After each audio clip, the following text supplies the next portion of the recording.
你老豆而家幾多歲？75、80，佢仲行得食得。你返去食飯嗰陣，佢仲識得問你做嘢辛唔辛苦，叫你唔好咁夜瞓。佢行路有啲慢，記性有啲差，但係你叫佢，佢仲識應你，仲識同你講返兩句。你以為呢啲係好平常嘅事？你以為老豆老母會一路喺度？你以為嗰啲好遙遠嘅嘢唔會咁快發生喺你身上？但係你知唔知佢哋唔會一路喺度遞住？有一日可能係好突然嘅一日，你可能喺公司開緊會，可能喺屋企瞓緊覺，可能啱啱去完旅行，返到香港，你接到個電話，你把聲未醒，對方把聲好平靜，平靜到有啲唔真實。佢話俾你知你老豆暈低咗，送咗去醫院。你嗰陣時個腦一片空白，你換衫，你搭車，你衝入醫院，你見到你阿媽坐喺急症室出面，隻手揸住個手袋，個樣好似老咗10年。然後醫生出嚟同你講咗句説話，句説話好短，短到你聽唔清楚佢講緊乜。你要佢重複一次，佢重複咗。由嗰1分鐘開始，你個世界變咗。你簽咗一疊文件，你打咗幾個電話，你搞咗好多你從來未搞過嘅手續。你喊咗，或者你冇喊，因為你仲未反應得過嚟。因為你個身體雖然喺度行行企企，但係你個魂魄仲未返到位。你望住你阿媽，你阿媽成個人散晒。佢問你以後點算，你答唔出。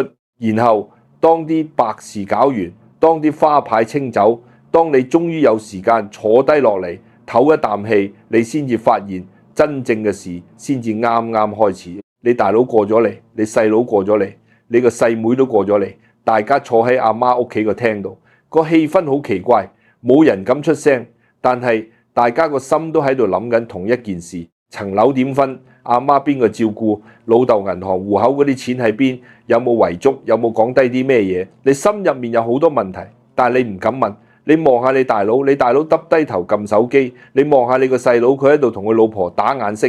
你望下你個細妹，佢個樣好似想講嘢，但係又吞翻落去。你心諗，不如我開口啦。但係你個口擘開咗，又合翻埋，因為你驚喎。你驚一開口講呢啲嘢，你大佬會話你貪錢；你驚一開口，你個細佬會話你唔信佢；你驚一開口，你阿媽會喊，會話你哋唔孝順。老豆啱啱走咗就講呢啲，於是你冇出聲，大家都冇出聲。你哋飲咗杯茶，講咗幾句無關痛癢嘅説話，然後各自返咗屋企。你以為件事會慢慢解決？你以為大家係兄弟姊妹，冇嘢傾唔掂嘅？你錯啦！過咗幾個禮拜，你忽然收到封信，係律師樓寄嚟嘅。你大佬戒咗律師，話層樓老豆喺生嗰陣應承過俾佢。你細佬知道咗，即刻打俾你，話大佬冇資格咁做，話要同佢死過。你個細妹打嚟喊，話佢雖然嫁咗出去，但係佢都有份，點可以唔理佢？你阿媽坐喺中間，望住自己啲仔女反目成仇，佢除咗喊乜都做唔到。你嗰個所謂嘅感情好好嘅屋企就咁樣散咗。你夜晚一個人坐喺廳度，你諗翻以前，你諗翻你細細個嗰陣，你同大佬爭一張被，你同細佬搶一碗飯，你同細妹一齊俾老豆罰企。嗰陣時你哋乜都冇，但係你哋係一家人。而家你哋有層樓有筆錢，你哋反而唔再係一家人。你問自己點解會搞成咁？我岑日飛坐喺呢張輪椅上面，聽咗幾十年人哋嘅故事，我同你講你呢個故事，我一聽開頭就知結局，因為同樣嘅故事我已經聽過無數咁多次。開頭永遠都係我哋感情好好，我大佬好錫我，我細妹好生性，我哋唔會咁嘅。結局呢？結局永遠係對簿公堂，永遠係反面，永遠係連老母嘅殮葬費邊個俾都要爭一輪，永遠係拜山嘅時候你見到佢，佢見到你，大家另歪面。你可能會話岑日飛，你講得誇張咗啫，係咩？你諗下你身邊嘅人，你啲親戚，你啲同事，你啲波友，總會有一單係因為老人家走咗，留低咗層樓或者筆錢，啲仔女爭到成個家族散晒。你聽嗰陣可能會覺得哇，好彩我屋企唔係咁。但係每一個最後對簿公堂嘅家庭，佢哋一開始都係咁諗，佢哋一開始都話我哋感情好好態。個問題喺邊？個問題唔係你哋感情唔好，而係你哋從來冇諗過要喺父母仲在生嘅時候將啲嘢講清楚。你覺得講呢啲嘢好唔吉利，好似就緊老豆老母死咁，講錢一定傷感情。於是你唔講，你大佬唔講，你細佬細妹唔講，大家都唔講，大家都扮到好大方，好唔計較，好一家人咁。但係你心入面真係冇計較過咩？你半夜瞓唔着嗰陣，你諗過啲咩？我幫你講出嚟。你望住你大佬，你心諗由細到大，阿媽最錫就係佢，佢讀書最多，去外國留學嘅錢全部都係阿媽俾嘅。你中學畢業就要出嚟做嘢幫補家計，而家阿媽層樓會唔會俾晒佢？你咁多年嘅犧牲係咪白費？你望住你個細佬，你心諗佢成日問阿媽攞錢，話係周全，話係急用，從來冇還過。阿媽嘅定期存款會唔會俾佢偷偷地攞咗？到時阿媽冇錢養老，係咪又係我負責？你望住你個細妹，你心諗佢嫁咗出去咁多年，逢年過節先返嚟食餐飯。阿媽嘅嘢全部都係我同我老婆喺度照顧，我老婆換片、沖涼、餵飯、去覆診，做到字跡咁。到時分嘢佢會唔會跳出嚟話要分一份？佢有咩資格分？你呢個心入面有好多條數，好多條你唔敢講出口，但係每一晚喺你老婆問你阿媽單嘢點咩嗰陣，都會浮翻出嚟嘅數。呢啲數你唔講，你以為佢會自己消失？你以為到咗嗰日會有人自動企出嚟主持公道？你大佬會忽然良心發現話細佬你咁多年辛苦晒，層樓你分大份啦。我話你知唔會，你唔出聲，你大佬當你冇所謂，你唔出聲，你個細佬當你默認，你唔出聲，你個細妹覺得你係應份照顧阿媽嘅，你唔出聲，你老婆晚晚同你嘈，話你冇鬼用，話你連自己應得嘅嘢都唔敢去爭。呢啲你而家唔敢講嘅數，到咗阿媽都走埋嗰日，就會變成炸彈，炸到你成個家散晒。因為你唔講，你大佬心入面有另一個版本嘅故事，佢覺得層樓係阿媽應承俾佢嘅，因為佢係大仔，因為佢讀書叻，因為佢俾嘅家用最多。你細佬心入面又有另一個版本，佢覺得阿媽最錫佢，因為佢係兒仔，層樓應該俾佢。你個細妹心入面都有佢嘅版本，佢覺得而家男女平等燈啦。點解女就冇得分？每一個人都有自己嘅劇本，每一個人都喺心入面幫自己寫咗個結局。但係你哋從來冇對過劇本。到咗阿媽走咗嗰日，大家攞自己個劇本出嚟，先至發現個劇本完全唔同。嗰陣時你同佢哋講感情太遲啦，你同佢哋講道理冇人聽，你同佢哋講法律咁就去法庭傾啦。你去到法庭，你唔會再叫佢做大佬，叫佢做細妹。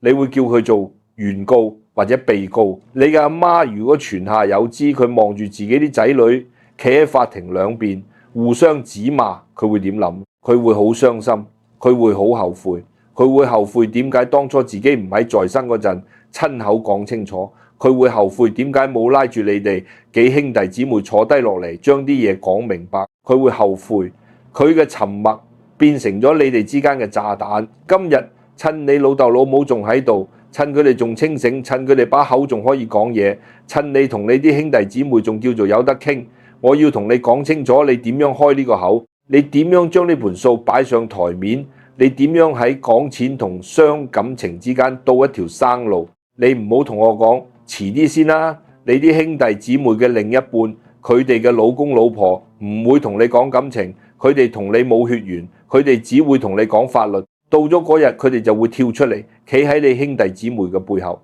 一句說話就推你個大嘅出去。層樓係你大佬應得嘅，你唔好同佢爭啦。或者你係大家姐嚟，你有冇為個細佬諗過？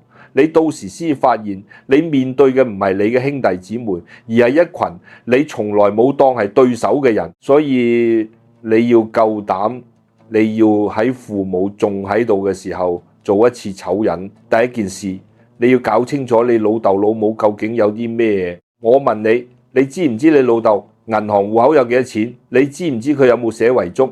你知唔知層樓係咩名？係長命契定係分權？你知唔知佢哋有冇買保險？有冇啲定期存款？有冇借咗錢俾人或者爭人錢？你答唔答得出？90%嘅人答唔出，因為你從來冇諗過要問。你覺得問呢啲嘢好似好貪錢，好似你望住佢哋副身家咁，你驚佢哋誤會你，你驚佢哋話你唔孝順，你驚佢哋話你大吉利是。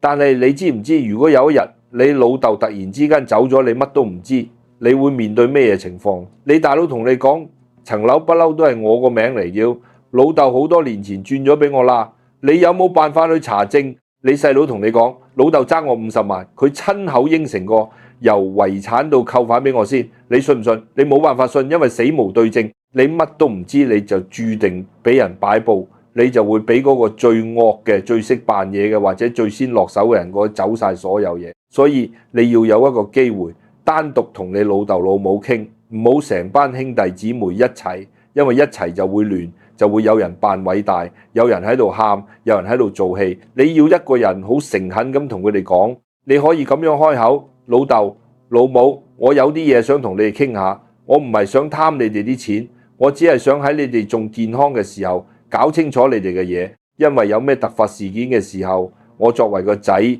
要知道點樣幫你哋處理，我唔想到時亂晒龍，乜都做唔到，你哋一世人都咁辛苦，留低嘅嘢應該跟足你哋嘅意思去做。你呢句說話將你嘅動機講得好清楚，你唔係貪，你係負責任，你唔係想攞，你係想幫你老豆老母完成佢哋嘅意願。你要問幾樣嘢，第一，層樓係咩名？有冇按揭？係長命契定係分權？第二，銀行戶口有邊幾個？大約有幾多？有冇啲錢係定咗期攞唔到出嚟嘅？第三，有冇寫遺囑？如果有，喺邊度？邊個係執行人？大概個內容係點？第四，有冇買咗人壽保險？或者有啲基金係你哋唔知嘅？第五，有冇借咗錢俾邊個親戚朋友？或者有冇爭人錢？呢個對話好難開口，你可能未講已經個心跳到砰砰聲，你可能講到一半，你阿媽個樣已經好唔自然，你老豆可能會嬲，可能會話你諗嘢太灰，可能會話你大吉利是，可能會話我仲未死，你講呢啲做咩？你要頂住，佢嬲你都要講，因為佢今日嬲你一陣，好過他日你同你大佬細佬喺佢嘅靈前嗌交，佢今日覺得你唔吉利，好過有一日佢走咗，你連佢嘅遺願係乜都唔知，你連佢想點安排都唔知，你連佢嘅身後事都搞到一塌糊塗。你話俾佢知，老豆，我寧願你而家嬲我一陣，都唔希望第時有咩事，我冇辦法同你辦好啲嘢。你辛苦咗一世，你嘅嘢應該跟你嘅意思去做。你而家話俾我知，我寫低佢，我唔會同大佬細佬亂講，我只係想知道你嘅心意。你攞張紙出嚟，你寫低日期時間，老豆講嘅嘢。呢張紙唔係遺囑，但係第時如果有咩拗撬，呢張紙就係你老豆嘅心意，係一個記錄。呢個係你做緊一個仔應該做嘅嘢。你唔係貪，你係負責任。好，你搞清楚咗父母嘅嘢，跟住落嚟你要做一件更難嘅事，你要同你啲兄弟姊妹傾清楚，呢個先係最攞命嘅環節。你同你大佬細佬細妹由細玩到大，你哋一齊俾老豆打過，一齊偷偷地走落街玩，一齊喺天台講將來大個咗要點。你哋嘅感情係真嘅，係有血有肉嘅，但係你都要知道，而家你哋每個人背後都有一個家庭，你大佬有個老婆，你細佬有個老公，你細妹有個老公，你哋唔再係以前嗰班細路仔，你哋每個人都有自己嘅立場、自己嘅盤算，同埋背後嗰把聲。你要趁父母仲喺度，趁大家仲未有任何利益衝突，將啲嘢攤開嚟講。點樣攤？你要開一次家庭會議，唔係嗰啲好正式嘅坐喺會議室，而係有一日食完飯或者飲茶嗰陣，大家坐喺度，你開口，你呢一下開口好緊要，你嘅語氣、你嘅措辭、你嘅態度會決定呢次傾談係成功定係反面。你唔可以用一種我要同你哋計清楚嘅態度，你要用一種我哋一齊為老豆老母好嘅態度。你可以咁樣開始，大家，我有啲嘢想趁老豆老母仲喺度同你哋傾下。我知呢啲嘢好難開口，但係我諗咗好耐，我決定要做醜人，因為如果而家唔講，第時有咩誤會，我哋會好難搞。老豆老母一世人都咁錫我哋，佢哋一定唔想見到我哋有咩唔開心。所以我今日想同你哋傾清楚，等老豆老母安心，等我哋以後都唔會有咩誤會。你呢句說話好關鍵，你將個焦點擺喺等父母安心同唔想有誤會上面。你話自己係醜人，即係你攬咗呢個責任上身。你唔係話我要同你哋計，你係話我哋一齊搞清楚佢，跟住你要逐樣嘢傾。第一樣，照顧責任嘅分配。老豆老母而家身體點樣？邊個負責帶佢哋睇醫生？邊個負責佢哋嘅日常使費？如果第時佢哋其中一個走咗，剩低嗰個點照顧？如果請工人，邊個出錢？出幾多？如果唔請工人，邊個會接阿媽去住？定係輪流住？你呢個時候一定要好具體，唔可以有半點模糊。你唔好話到時先算啦，到時先算，即係到時你同你大佬、你細佬、你細妹各自有各自嘅算。你而家就要大家講清楚。你話阿媽而家行動唔係好方便，我提議我哋一齊夾錢請個工人，每個人每個月出3000蚊點樣？你大佬會話我環境唔好，出唔到咁多，你就話咁你出2000，但係你住得最近，你要負責每個禮拜帶阿媽去覆診，同埋工人放假嗰陣你要去照顧阿媽。你細佬會話我啱啱買咗樓，好手緊。你就話你出少啲錢，但係你要負責阿媽嘅水電煤同埋嗰啲雜費單，你幫佢上網搞掂晒。你細妹會話我嫁咗出去好少翻嚟，你就話你少翻嚟，但係你都要出一份錢。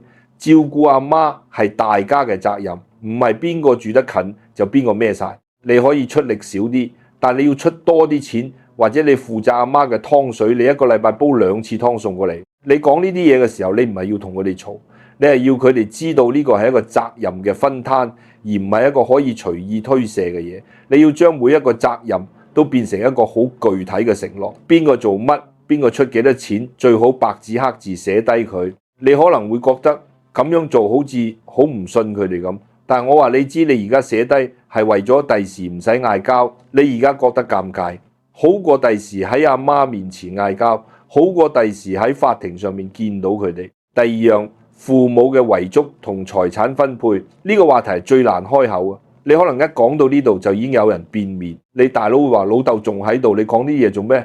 你唔覺得大吉利是咩？你細佬會話你而家就想分咗老豆啲嘢，你係咪等唔切？你細妹會話我冇所謂，你哋話事啦。你要預咗佢哋會有呢啲反應，你唔好驚，你唔好縮，你更加唔好俾佢哋嘅説話激起你把火。你一俾佢哋激起，你就中計，因為你一嬲你就由一個為屋企好嘅醜人變成一個想爭產嘅貪心鬼。你要好冷靜、好平和，繼續講你嘅道理。你話我唔係想分身家，更加唔係等唔切，我只係想知老豆老母嘅意願係點，佢哋有冇立遺囑？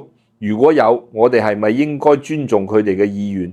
如果冇，我哋係咪應該陪佢哋去立一份？因為如果冇遺囑，第時就要跟法律分，跟法律分就要搞好多嘢，可能要搞好多年，層樓要賣，啲錢要凍結，到時阿媽連住嘅地方都冇。你哋想唔想見到阿媽搞成咁？你停一停，俾佢哋消化下，你再講。我而家講唔係為我，係為咗阿媽。我哋喺老豆老母清醒嘅時候，聽下佢哋想點樣。佢哋嘅嘢係佢哋一世嘅血汗，應該跟佢哋嘅意思去分配。我哋做仔女嘅最大嘅責任就係跟佢哋嘅意思去做。如果有人唔同意，咁即係話俾人聽佢唔尊重父母嘅意願。你呢番說話係好合情合理嘅，你唔係同佢哋爭，你係話俾佢哋聽你尊重父母嘅意願。邊個反對就即係同父母嘅意願作對。如果父母已經有遺囑，你要搞清楚遺囑喺邊度，邊個係執行人，遺囑入面大概嘅內容係點。你唔使知道每一個先點分，但係你要知道老豆老母係想平分，定係邊個多啲，定係有咩特別嘅安排。你知咗，你心入面就有個底，到時就唔會俾人呃。如果父母冇遺囑，你要盡量勸佢哋去立一份。你可以陪佢哋去律師樓，或者以個合資格嘅人上嚟屋企。你要話俾你老豆知，老豆你唔立遺囑，第時我同大佬細佬可能會因為層樓點分而有拗撬。你錫咗我哋咁多年，你唔想見到我哋咁樣，你用錫我哋唔想見到我哋反面呢個理由，大部分老人家都會願意聽，因為佢哋最驚嘅就係佢哋走咗之後啲仔女反面。第三樣，父母嘅債務同應收款。你老豆有冇借過錢俾邊個親戚？有冇爭人錢？你老母有冇做過擔保人？有冇啲係你哋完全唔知嘅數？呢啲嘢你而家唔問清楚，到時人哋上門追數你先至知。你大佬可能話我幫老豆還過錢，而家應該由遺產度扣返俾我。你細佬可能話老豆爭我錢，你哋唔還錢就唔好諗住分遺產。你唔知頭唔知路，你點反駁？你話老豆，你同我哋講清楚。你有冇爭人錢，或者有冇人爭你錢？你唔使驚我哋會嬲，你只係話俾我哋知，我哋一齊諗辦法。如果你爭人錢，我哋幾兄弟姊妹夾錢搞掂佢。如果人哋爭你錢，我哋幫你去追，你放心，我哋唔會丟低你。呢個態度係幫你老豆解決問題，而唔係指責佢，佢先至會肯講。好，你同兄弟姊妹傾完呢3樣嘢，你會有2個結果。第一個結果，大家都好理性，好合作，將所有嘢傾清楚晒。你大佬話好，你細佬話冇問題，你細妹話跟大隊，你哋一齊陪老豆老母去律師樓，立咗遺囑，寫清楚晒，你哋將照顧阿媽嘅責任分好，大家都知道自己要做啲乜。恭喜你，你嘅家庭好難得，你保護咗你嘅親情，你亦保護咗你自己。第二個結果，有人發爛渣，有人扮傻，有人話你諗嘢太灰，有人直頭拒絕傾，有人仲要倒打一耙，話你貪錢，你大佬話你搞事，你細佬話你斤斤計較，你細妹話你冇親情。呢個時候你要知道一樣嘢，嗰啲拒絕傾或者一傾就發爛渣或者倒轉槍頭鬧你嘅人，佢哋心底裏面好可能一早已經有晒盤算，佢哋唔想傾清楚，因為唔清楚先至對佢哋最有利，唔清楚先至可以到時亂中取勝，先至可以蝦嗰啲唔出聲嘅人，先至可以偷偷地過走最多嘅着數。如果係咁，你都贏咗一半，因為你已經睇清楚咗你嘅兄弟姊妹邊個係人，邊個係鬼。你而家知道咗，你就可以做定準備，你要保護你自己，保護你老母，你要將所有你問到嘅嘢，所有你同佢哋傾過嘅嘢，自己記錄低日期時間，邊個在場，傾過啲咩，邊個反對，邊個贊成，呢啲記錄第時如果真係要對簿公堂，就係你嘅武器，係你嘅證據。